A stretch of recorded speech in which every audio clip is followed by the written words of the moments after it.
Welcome to the summit, What is Wholeness Here and Now. And I have the pleasure to introduce you to Susanne Marie. Hi. Hi, Susan. Nice to see you again.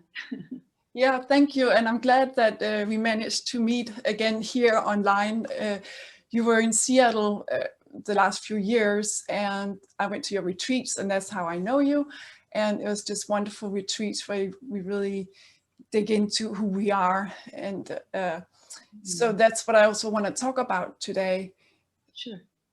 And I won't say too much other than when I think of you, I think of your wisdom is very sharp and you're all about love and it just shines through you.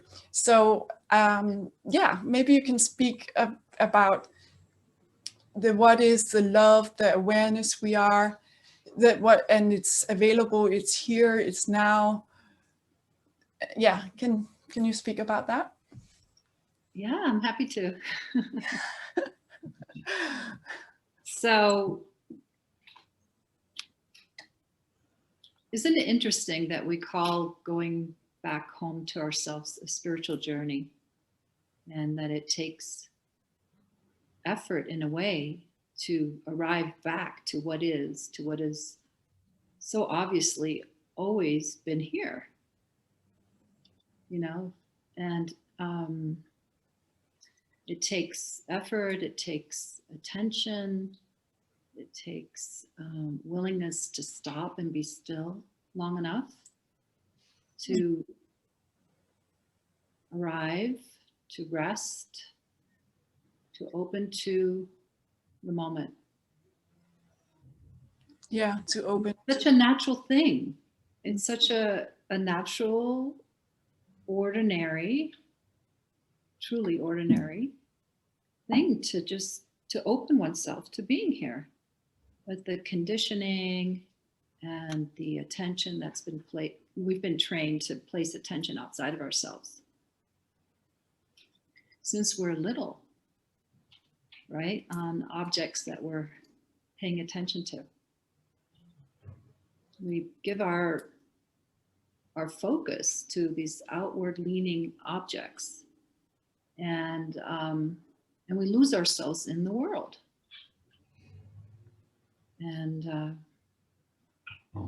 so my dog is doing something on there.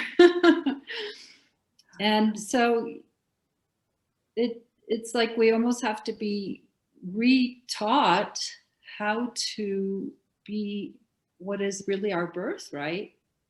And that is the simple ability to rest and be here, not be leaning outward into the world, fascinated and lost with all the things we're looking at and all the impressions, all the people, all the objects in awareness. What is it that you're seeing down there? We're not doing that right now, Nala. And my dog is like one of the best examples for me of the natural state. I like to call it the natural state, where, I mean, what else is there but to just simply be here? And we call that like spiritual realization, and we give it all these lofty terms, but it's really, it's the most ordinary thing. What's not ordinary is losing the ability, seemingly losing the ability to be here and not be somewhere else, not be lost in mind, not be caught up in the pain body, to be leaning into the future, to be lost in the past, but to actually be in the present moment. We hear that all the time. Be here now, be in the present moment.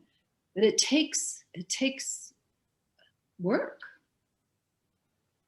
because we've forgotten and we've gotten caught up in the nervous system is all stirred up for most people. It's hard to simply be here, because when people are simply resting and being here, oftentimes it can feel overwhelming. and scary, and it's asking too much, you know. It's not a prescription that you can say, okay, just open to being here now. This is how you do it. You might get a glimpse, but to actually live what's possible, our birthright, to live it is takes time.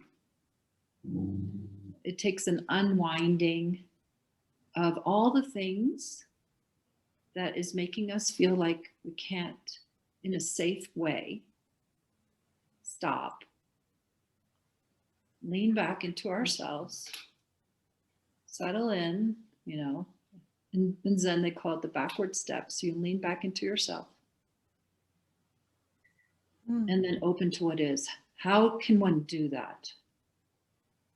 We do it when the body and the mind and the heart feel safe, open, receptive, and ready to, and ready and able to finally land and be here. So it's like it takes work to learn how to be here, because it took a lifetime, you know, of teaching us how not to be here. Yeah. Mm-hmm.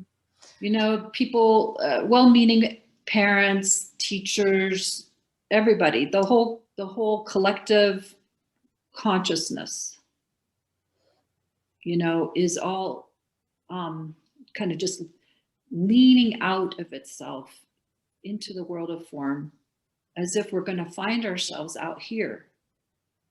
You know, people have forgotten that we're not, what we're looking for is right here, not out here in the world. So yeah. to untrain, to retrain or whatever, and to kind of unglue and unstick that forward leaning motion and come back to the ordinary truth, is that everything we're wanting and needing is right here. It takes effort, and we call that part of the spiritual journey, right? Yeah, I guess that, yeah, the journey, the path, which is actually, there is no journey and there is no actual path, right? But yeah, but it is, so for me, I kind of follow my inner guidance of what feels right. I also listen to teachers and such, but it's like, it's almost like something in you has all that wisdom already.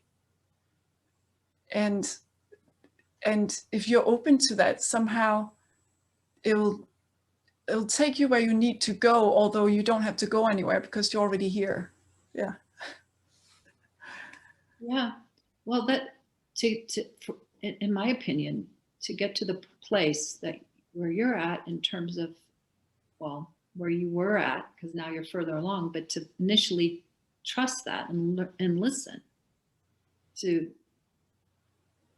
you know, the guidance within, it takes an ability to get, you already are quite far along in a way, because, you know, that forward leaning motion I was talking about has been reined in, and trust has developed about listening, and then not only listening but following what it is you know to be true. That trust, that and understanding and learning how to do that is a whole process for most people. Yeah. And it's also nice to share it with people and to hear, for example, from mentors like you, that it's like confirming that, oh, this is what I feel like is true, or this seems to be, this is, and then to hear it from others is kind of confirming that, okay, I'm not completely nuts, so you know, like I'm not the only one that kind of live in the heart and how it feels like to be there, or to not always go into the thoughts and the emotion, like not identify with them all the time, but just kind of be with them and observe them and let them, allow them to be there, but it's not getting lost in them. As Yeah, it is. It's nice to share. It's nice to have models that are reflecting, friends and models that are reflecting living in that manner, in that way, that's the way that someone can live, and perhaps you are living, that's really possible, you know. And it yeah, and also like living it more and more, like you said, it's not the work is to actually live it and integrate it in the daily life, or to live as that true nature, rather than getting caught up all the time in the external or thoughts or emotion. But you also embrace it, right? You embrace all of it, like the emotions. That's when you talk about love. It's like, oh yeah, you are fully available for all that arises. yeah, I mean, that's the love is pure compassion for all experience, you know, and it doesn't leave anything out. So anything that might still be working itself out, and any inner conflicts or ideas of separate self, or things we're viewing on the outside that are difficult, the heart is brings its compassionate understanding that nobody is doing anything out of anything other than ignorance. Mm. Yeah, and like your dog, you said, yeah, animals are they just are naturally what they are all the time. They don't get lost in thoughts. They don't get lost in stories. They don't get lost in, always looking out there, right? They're so in the present moment. They're so just what's happening right here, right now. Yeah, and they may get, the only time they probably get confused is if they're around confusing people. Okay. So they kind of take it over. Well, I mean, there are some dogs that are neurotic for sure, right? Mm. And it's not their nature to be neurotic. It's just that they get conditioned, you know, by people, well-meaning people, but people who are maybe confused themselves and are not in alignment with their true nature, with what, you know, with they're lost in thought or lost in ideas of how things should be and how to be with the dog, rather than just looking at them in a natural way. You know, there's this veil that most people look at each other through, and they do the same when they're looking at their beloved pet, you know. And when that veil falls away, you know, it feels so good. And He wants your attention, huh? yeah, normally she really chills out. We must have some like good energy going here. More exciting, more playful. I guess he wants to take part in it, right? Yeah. But you know, I love using the example of animals and nature, you know, trees and nature to really help us remember what it's like, the simplicity of simple being, what that's like, and to, you know, have that reflection back, you know, come back to one, that there's something that is uncomplicated. There's something that's not lost. There's something that is simply itself. And we long for that with one another too, right?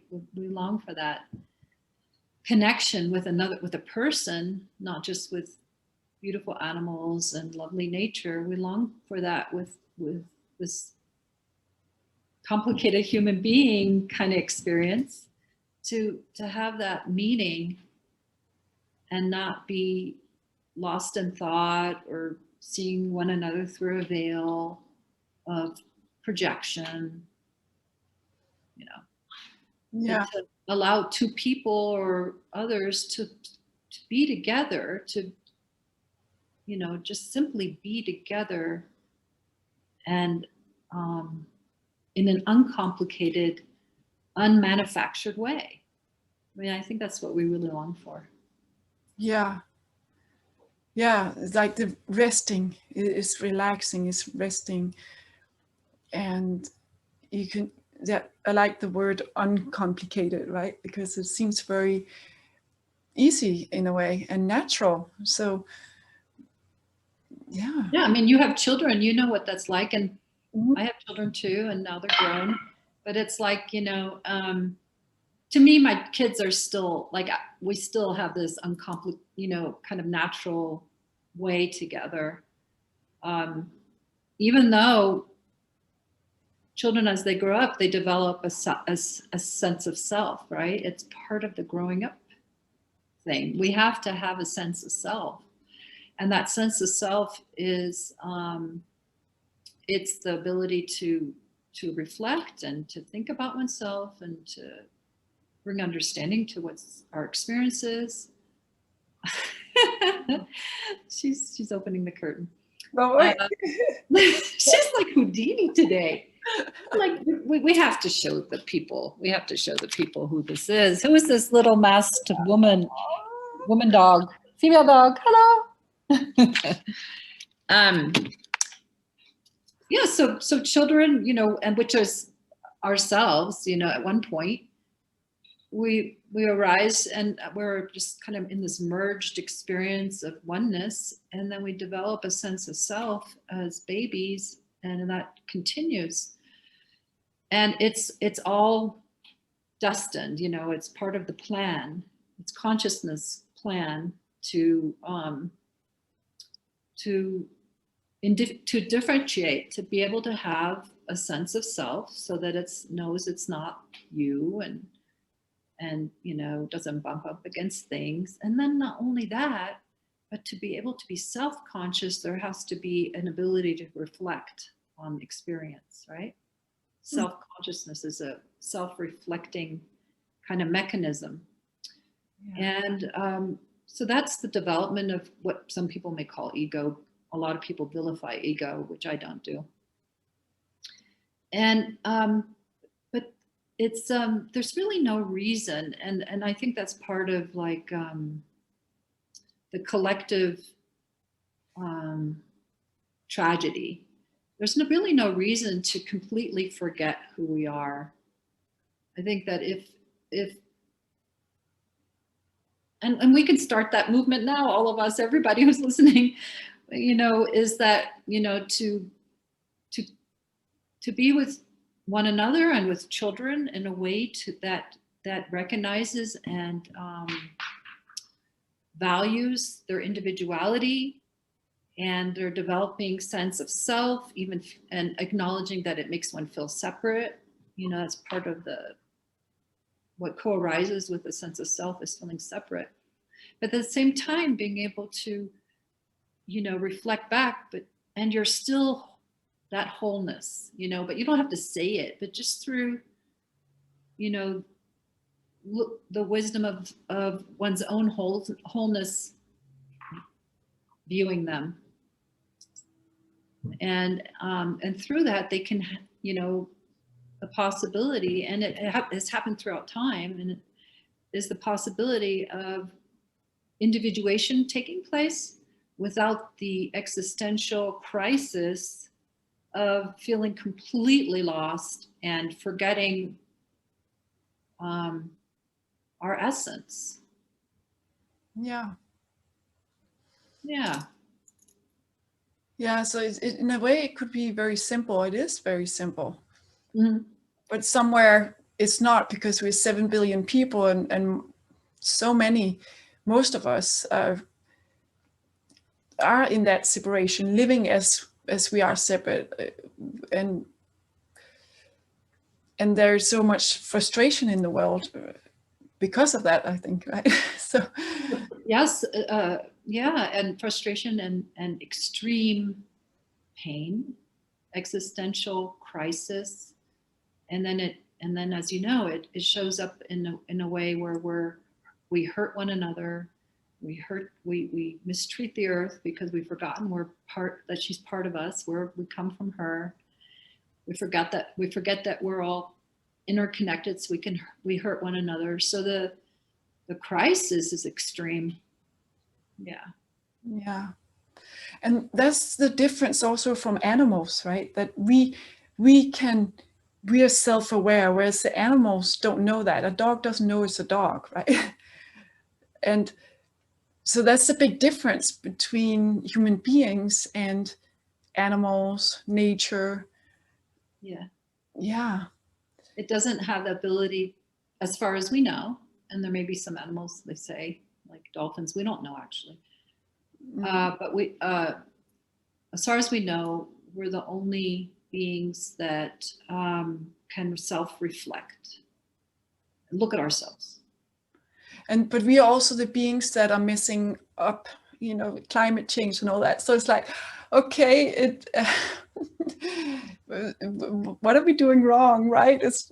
What went wrong here? Yeah, well, that little mechanism of that mechanism is not so little, but it's what, consciousness, being able to reflect on itself in the human being has led to this kind of crisis, because it's forgotten. It's through that self-reflection has turned itself into an object, and it's turned everything and everybody and the earth itself into an object, rather than remembering that we're one great whole, and we still have this ability to be self-conscious, but we're one great whole. And that is hopefully something that can still take place in time, enough to turn the situation around. And if it doesn't, then nature is going to do what she needs to do, which is to,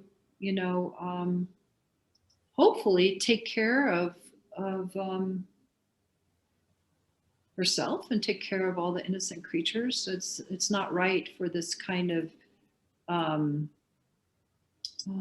inability of the human being to remember the fact that we're all wholeness, and to create this crisis. It's not fair for it to take the whole ship down, in my opinion. Yeah. Anyway, but I don't necessarily worry about it, and I don't necessarily even try to hope for it. It's just because, and coming back to the beginning of our conversation, because it's always just about being right here, right now. Mm-hmm. And if you're called to do something in the moment, right here, right now, in any way, to serve, to help, to be a part of any solutions whatsoever, to me, that's still in the moment that the calling happens. Yeah. And then when you are also open to everything, and it's like, then you can really be available for the moment when something arises. So you can do something instead of you're half gone in a story and you don't even notice what's going on around you, for example. And yeah. So it makes sense to either here and now, and you're open, then yeah, you can really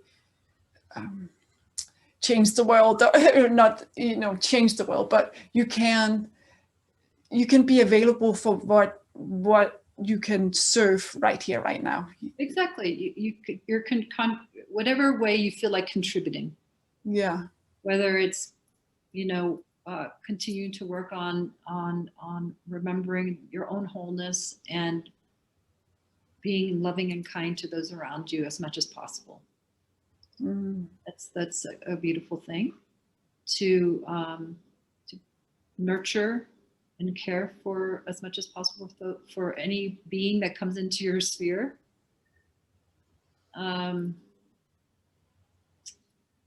Not necessarily to have an agenda, but you can have our caring and compassion can have can be something that expresses itself as a real act, you know, like being an activist of a certain type, you know, that can for sure and does arise. Yeah. And maybe it's also when you are that open space, then it's like maybe somehow you follow your bliss more so as well, because you don't really believe all the things you were told about, you can't do this or that. Maybe it naturally, and that's where you can serve too, and you feel joy in the serving, or it's almost like it's a natural process. If you're just open and not lost in the stories, then naturally, day by day and minute by minute, Yeah. things happens, and you, yeah. And you don't even see it as as serving, you know, because there can be identity in that. Oh, I'm in service, you know, I'm not hearing you say that, but I'm just bringing this forward, you know, that it's much more organic, right? It's more organic. It's more like you find yourself doing this now and this, you know, rather than having an idea of what one is supposed to do. Yeah. Yeah. Yeah. Yeah, like a natural. Though there are all the things, you know, of we having to make money and to pay the mortgage and all that stuff, right?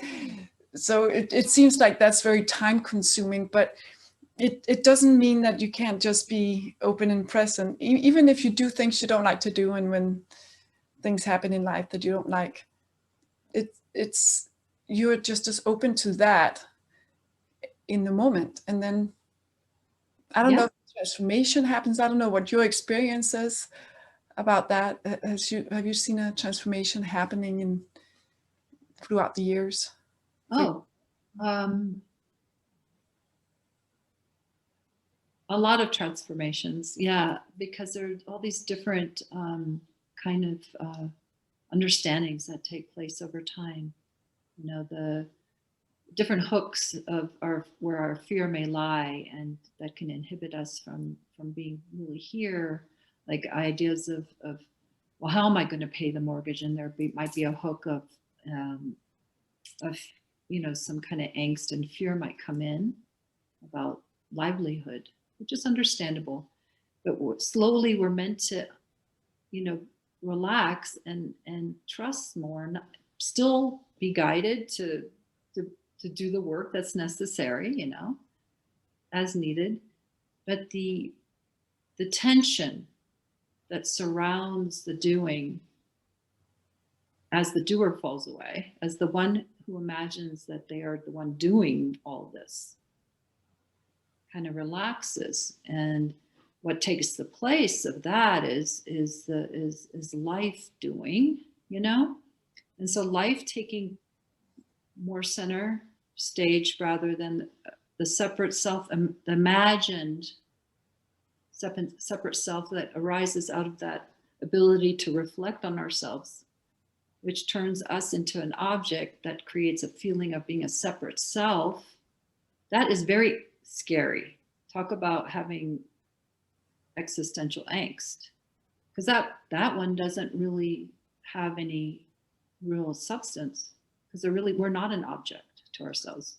We are life with a sense of self, which is life having a sense of self, or God having a sense of self. There's no separate self that is trying to merge with God or have God finally come and occupy. It's more this realization that starts to dawn that we are not, there is no center to existence that is separate. And as that becomes more clarified and clear, then that extra amount of tension that's placed on all the doing that we do, we have to do. Take care of our kids, take care of the dog, take care of the body, and so on. That extra amount of stress and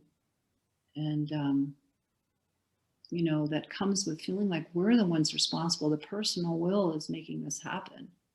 That's a lot of pressure.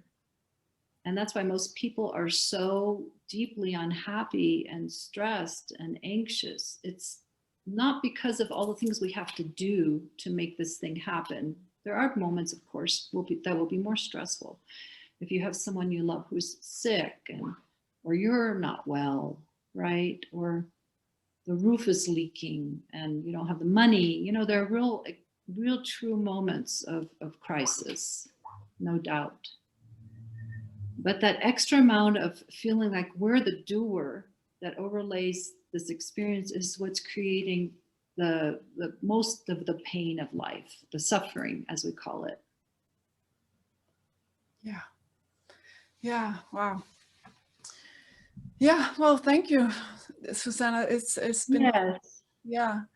And for people to get in touch with you, sessions, or do you have a website they can reach you? Mm-hmm. SusanneMarie.org. Yeah. Yeah. And I have online events and so on. People can join. There's a nice little online sangha that we meet monthly. And yeah, people are welcome to join. Thank you so much, Susan, for asking me to participate. I really appreciate your offering, what you're doing. Yeah. Thank you too. Yeah. Thank you. Yeah, wish you well. Yeah, you too. Take care. Bye. Yeah.